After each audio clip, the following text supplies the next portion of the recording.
11 days ago, I made this video regarding the IMF's shocking plan, and basically it was outlining a new Bretton Woods moment. Now, if you guys watched this video, then you already know the breakdown of that video. I'm not going to address it. I'm not going to try to go in depth on this, but we now have new information regarding this, and now a confirmation that yes, this is real. Yes, we are moving into a new Bretton Woods moment, and in fact, a new Bretton Woods-like monetary system as well. This is actually crazy. We're going to break it down.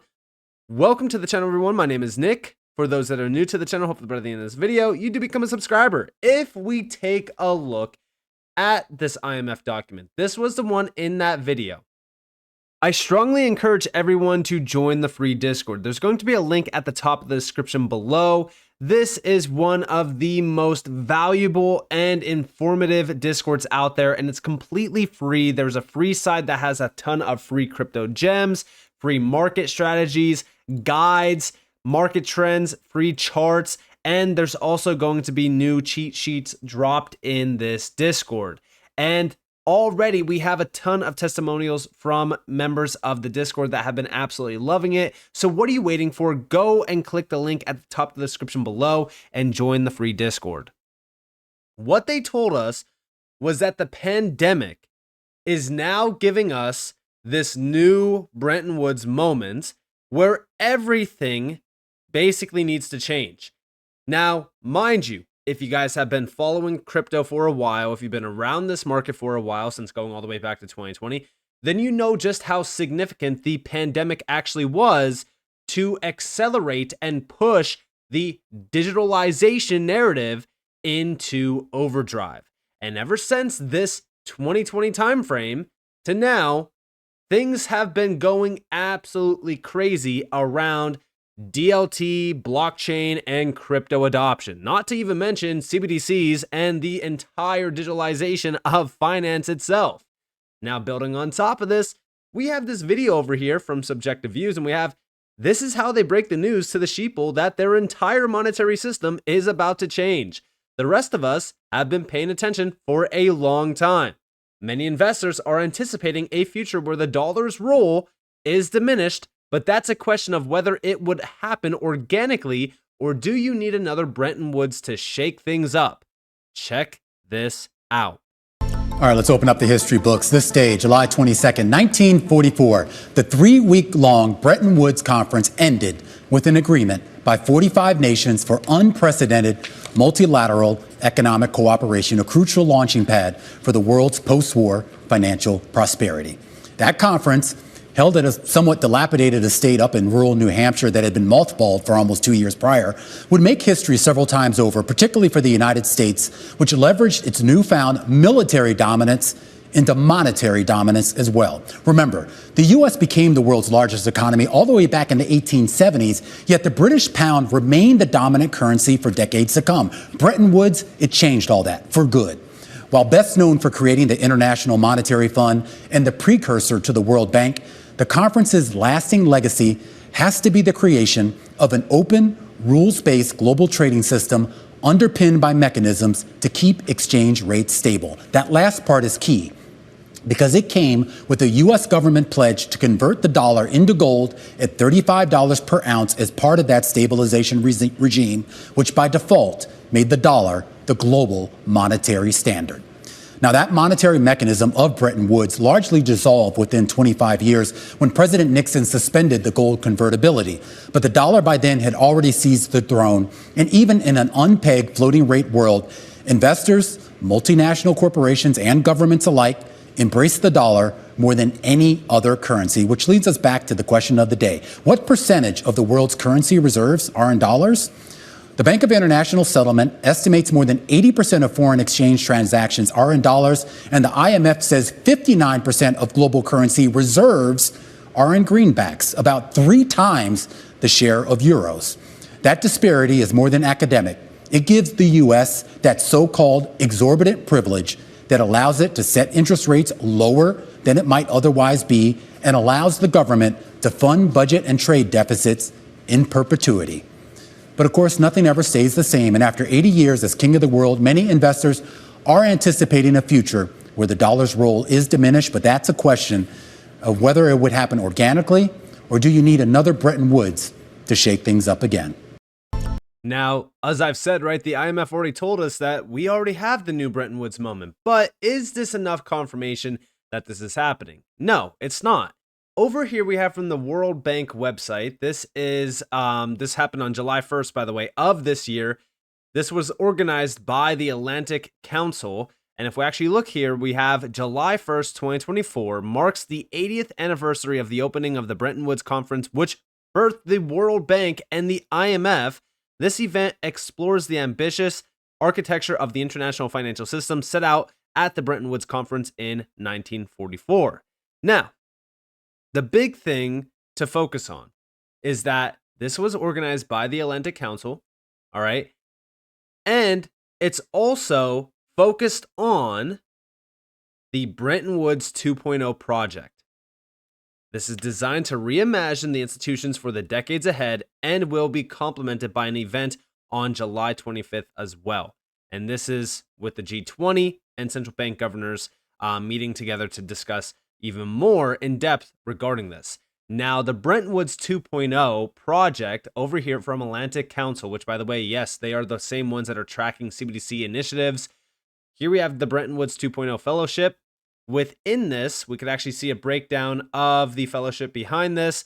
It is the 2024 cohort that will consist of 2 graduate students from around the world with an interest in economic multilateralism and its relationships its relations to a multilateral institutions, private sector, academia, government, and nonprofits. And we can see that this is work regarding everything around identifying gaps, challenges in the architecture of the global economic governance. Like, we are now witnessing the, Bretton Woods 2.0 push. And this is where we start to kind of see the foundation laid out. This is reshaping finance for the decades to come, as we even see over here, like they are breaking this down. And if we actually look down here, this is kind of, it's just breaking down the, back end side of, what they're focused on right now, what they're doing around these students, and, how they're pushing this narrative. Now, outside of this, right, this is just a fellowship.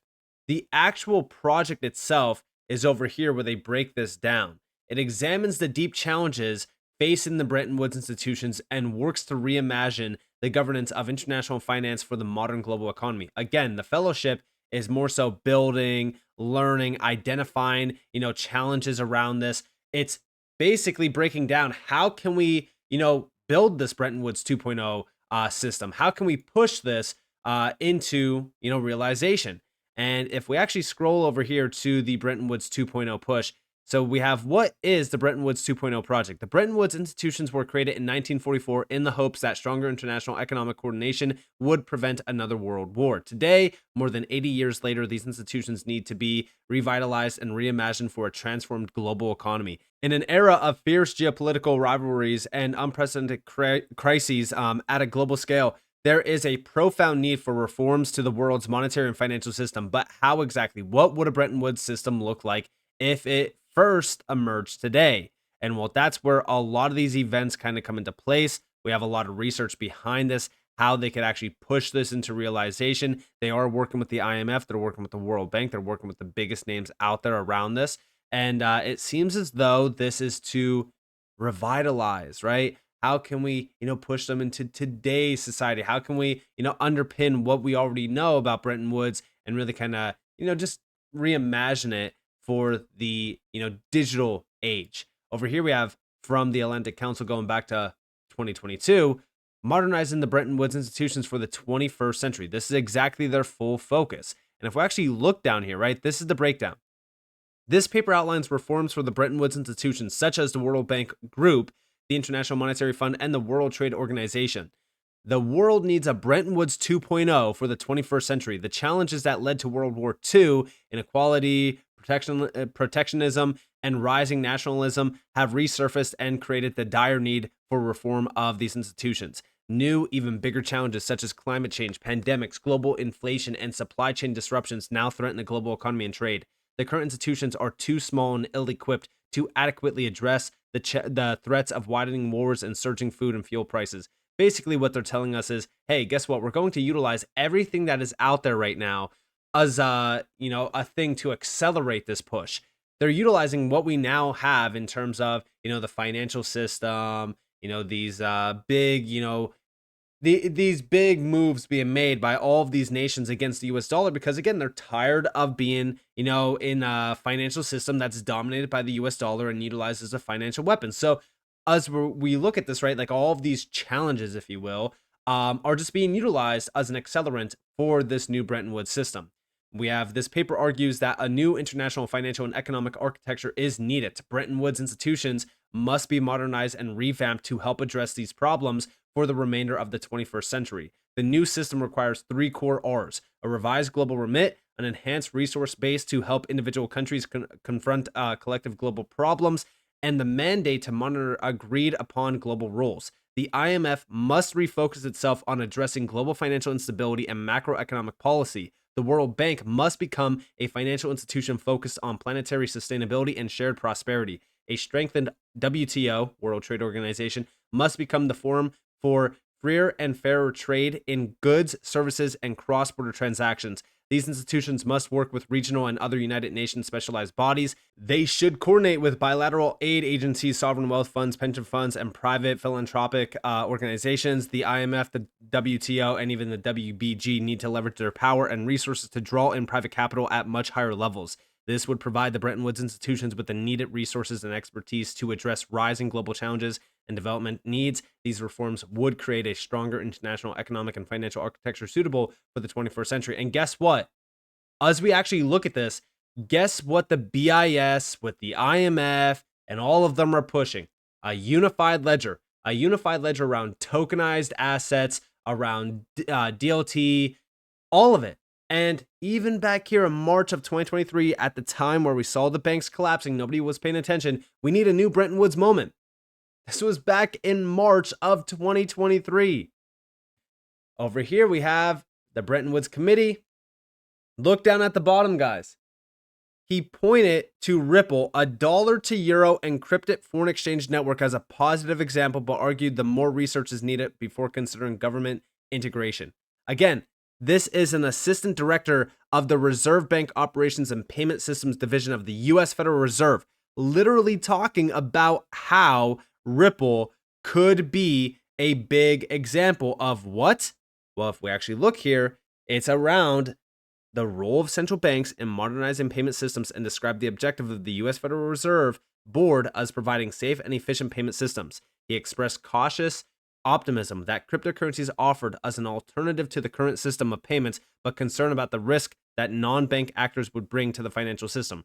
Ripple was actually a positive example, but they needed more research behind it before we actually get government integration. How crazy is that? And again, this is from the Bretton Woods Committee. Now, also over here, we have a virtual SDR could facilitate the SDR's use in private transactions, creating a global cryptocurrency that could circulate along with cryptocurrencies backed by central banks. The SDR's time has come. Over here, we also have, this is the individual actually pushing this.